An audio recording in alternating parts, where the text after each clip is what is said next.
নমস্কার, আমি দেবলীনা রায়। আমি ছোটোখাটো লেখালেখি করি। আমি এই চ্যানেলটি খুলেছি।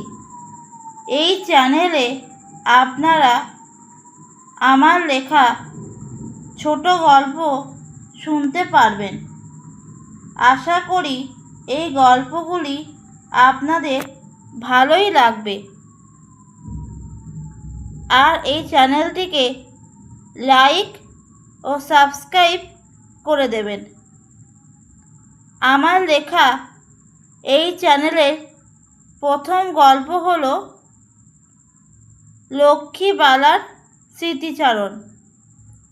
তাহলে শুরু করি আজকের গল্প।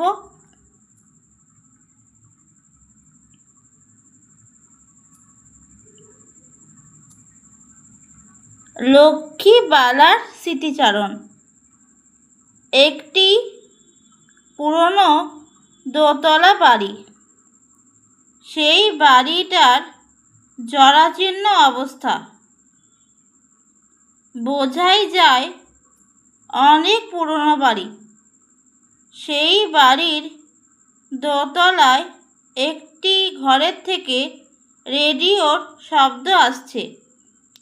সেই ঘরে বসে আছে একজন ৭৫-এর ঊর্ধ্বে মহিলা। তার পরনে সাদা শাড়ি, চেহারায় বয়সের ছাপ স্পষ্ট। তার হাতে একটি রবীন্দ্র রচনাবলী। এই মহিলার নাম লক্ষ্মীবালা চৌধুরী। বয়স ৭৫, এর একটু অল্প বেশি। লক্ষ্মীবালা এই বাড়িতে একাই থাকেন। তার ৩ ছেলে মেয়ে, সবাই বাইরে থাকে। বলতে গেলে লক্ষ্মীবালাই তাদের আলাদা করে দিয়েছে,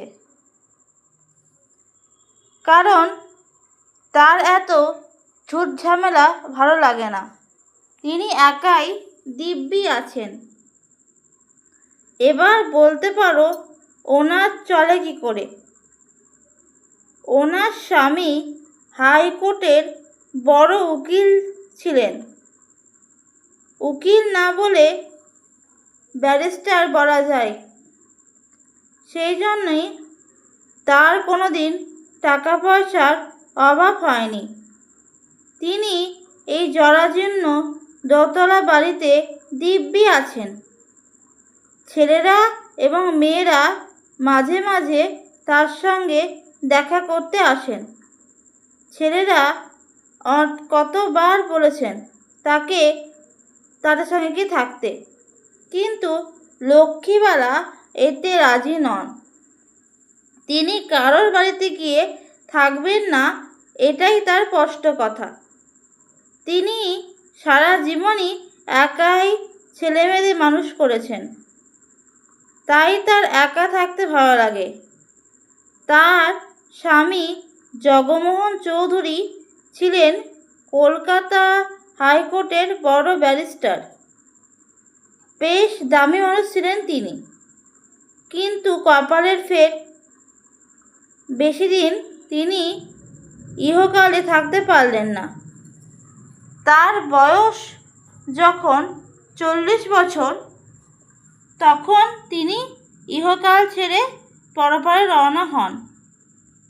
লক্ষ্মীবালার তখন মাত্র ২৮ বছর বয়স।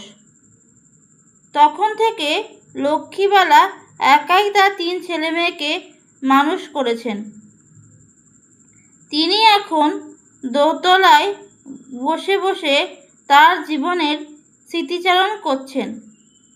আজ থেকে ৭৫ বছর আগে তার জন্ম হয় নদিয়ার এক প্রত্যন্ত গ্রামে। তাদের পরিবার খুব একটা গরিব ছিল না, কারণ তার বাবা ছিলেন জমিদার বাড়ির এক বিশ্বস্ত নায়েব। তাই তাদের পরিবার কোনোদিনই অভাবের মধ্যে পড়েনি। লক্ষ্মীবালার একটি ভাই ও বোন ছিল। লক্ষ্মী বালাই সবচেয়ে বড়। গ্রামের মেয়েরা যেমন হয় আর কি, লক্ষ্মীবালা সারাদিন গ্রামে ঘুরত, গাছে ওঠা, সাঁতার কাটা, এই সব তার নখদর্পণে ছিল। তার সঙ্গে ঘরকন্নার কাজেও সে পারদর্শী ছিল। তার ভাই বোন, মা বাবা, ঠাকুমা ঠাকুরদা, এই নিয়ে তাদের ছোট্ট পরিবার ছিল। খুব সুখেই তাদের দিন চলত। আমরা যেমন শুনে থাকি, জমিদার বাড়ির নায়েবরা নাকি খুব অত্যাচারী হয়, বদমাইশ লোক হয়। লক্ষ্মীবালার বাবা কিন্তু মোটেও সেরকম লোক ছিলেন না। তিনি খুব ভালো মানুষ ছিলেন এবং তিনি তার সাধ্যমতো গরিবদের সেবা করতেন, টাকা পয়সা দিতেন। খুব ভালো মানুষ ছিলেন লক্ষ্মীবালার বাবা। লক্ষ্মীবালাও আস্তে আস্তে বড় হতে লাগলো। তখন তার জীবনে প্রথম বসন্তের ছোঁয়া লাগলো। লক্ষ্মীবালা একটি ছেলেকে ভালোবাসত। হয়তো মুখ ফুটে কখনো বলতে পারেননি, কিন্তু মনে মনে ঠিকই ওই ছেলেটিকে নিয়ে সে স্বপ্ন দেখত। একদিন তাকে নিয়ে সে সংসার গড়বে, তাদের একটা ছোট্ট বাড়ি হবে, সেখানে সে সংসার গড়বে। কিন্তু সবার সব স্বপ্ন কি পূরণ হয়? লক্ষ্মীবালারও এই স্বপ্ন পূরণ হয়নি। যে ছেলেটিকে লক্ষ্মীবালা ভালোবাসত তার নাম ছিল কিষাণ। কিষাণ হয়তো লক্ষ্মীবালার থেকে জাতে নিচু ছিল, কিন্তু কিষাণ এবং লক্ষ্মীবালা মনে মনে সংসার গড়ার স্বপ্ন দেখত। তাদের মধ্যে খুব ভালো বন্ধুত্ব গড়ে উঠেছিল। এই বন্ধুত্ব হয়তো অনেকের চোখেই ভালো লাগতো না, কিন্তু তা নিয়ে ওদের মধ্যে কোনো ঝামেলা ছিল না। ওরা খুব ভালো বন্ধু ছিল। আস্তে আস্তে ওদের মনের মধ্যে দুজনের জন্য ভালো লাগা তৈরি হয়েছিল। হয়তো দুজন দুজনকে খুব ভালোবেসেছিল, কিন্তু কোনো দিন মুখ ফুটে কেউ কাউকে বলতে পারেনি যে আমি তোকে ভালোবাসি, আমি তোর সঙ্গে সংসার করতে চাই, একসঙ্গে দুজনে বাঁচতে চাই, একসঙ্গে সারা জীবন কাটাতে চাই, একসঙ্গে মরতে চাই। এই কথাগুলো হয়তো ওদের মনের মধ্যে ছিল, কিন্তু কেউ কাউকে সাহস করে মুখ ফুটে বলতে পারেনি। ভালোবাসা হয়তো এই রকমই হয়। কারোর জীবনে ভালোবাসা রঙিন আলো, রঙিন রং ছড়ায়, আবার কারোর জীবনে ভালোবাসা অন্ধকারে ডুবে যায়।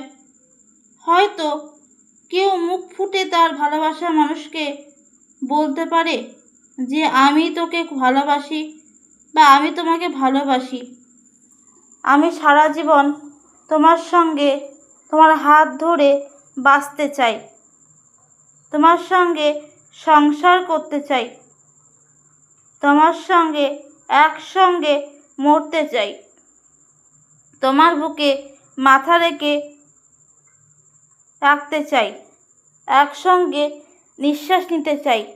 কিন্তু কেউ কাউকে বলতে পারে না। আবার কেউ বা বলতে পারে। কারো ভালোবাসা সফল হয়, আবার কারো ভালোবাসা সফল হয় না। কারো ভালোবাসা মনের মধ্যেই মরে যায়, আবার কারো ভালোবাসা বাইরে বেরিয়ে আসে। কেউ হয়তো সবার সামনে চিৎকার করে বলতে পারে যে আমি তোমাকে ভালোবাসি, আমি তোমার সঙ্গে সারা জীবন থাকতে চাই।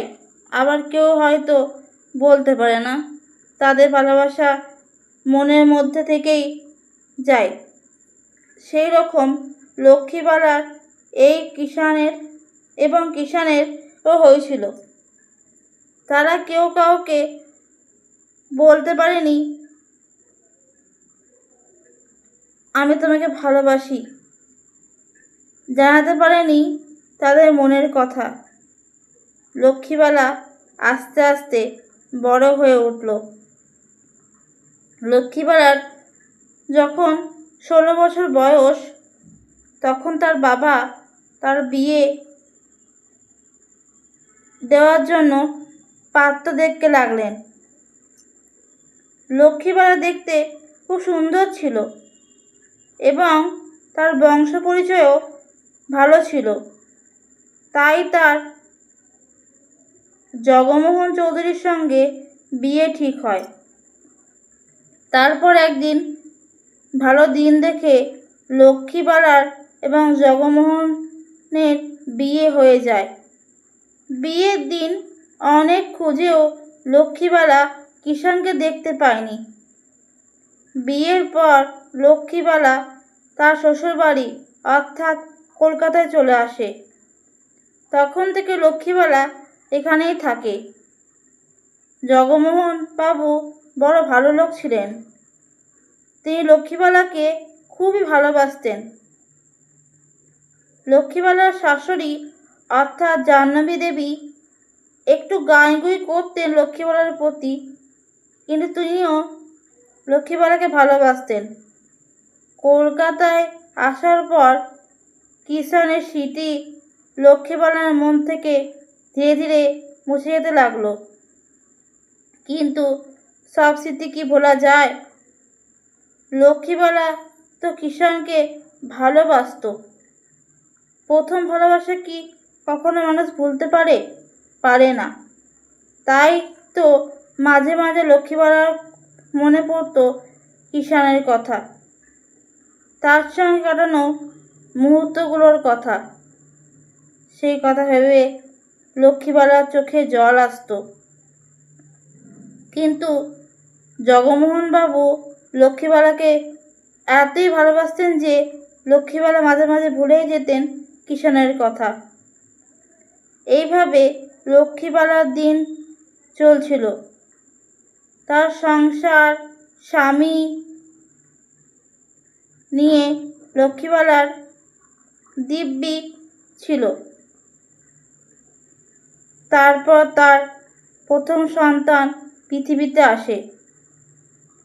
লক্ষ্মীবালা তার প্রথম সন্তানের নাম রাখে রণজয়। রণজয়কে পেয়ে লক্ষ্মীবালার দিন খুব ভালোই কাটছিল। এর ঠিক 5 বছর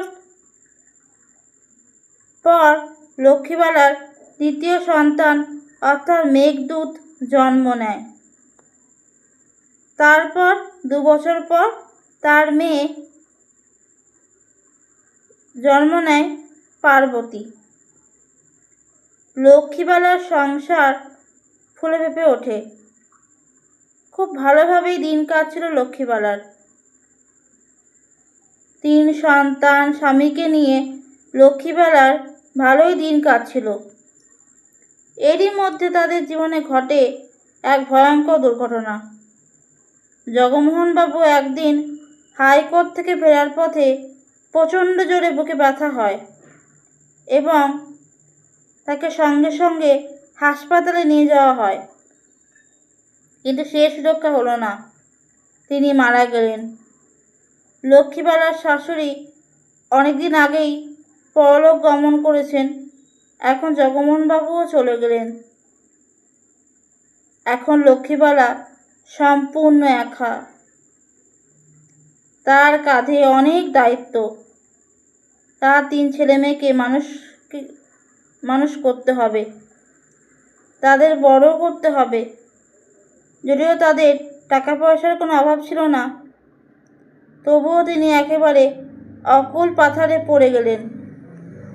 তখন তার পাশে এসে দাঁড়ালো জগমোহনবাবুর খুড়তুতো বোন আশা। লক্ষ্মীবালা একটা ভরসা পেল। তখন থেকে আশা লক্ষ্মীবালার সঙ্গেই থাকতে শুরু করলো। আশার কেউ ছিল না, তার স্বামীও মারা গেছিল, কোনো সন্তানও ছিল না। তাই লক্ষ্মীবালা আশাকে আশ্রয় দিল। ধীরে ধীরে লক্ষ্মীবালার ছেলেমেয়েরা বড় হতে লাগলো। লক্ষ্মীবালা খুব যত্ন করে তাদের মানুষ করেছিলেন। তারপর একসময় তাদের বিয়ে দিয়ে আলাদা করে দিলেন। এখন আশা আর লক্ষ্মীবালা একাই থাকেন দুজন মিলে। এইভাবেই তাদের জীবন চলছে। আর এখানেই শেষ হলো লক্ষ্মীবালার স্মৃতিচারণ। নমস্কার। গল্পটি কেমন লাগলো অবশ্যই জানাবে এবং ভালো লাগলে লাইক, শেয়ার এবং সাবস্ক্রাইব করতে ভুলবে না কিন্তু। নমস্কার।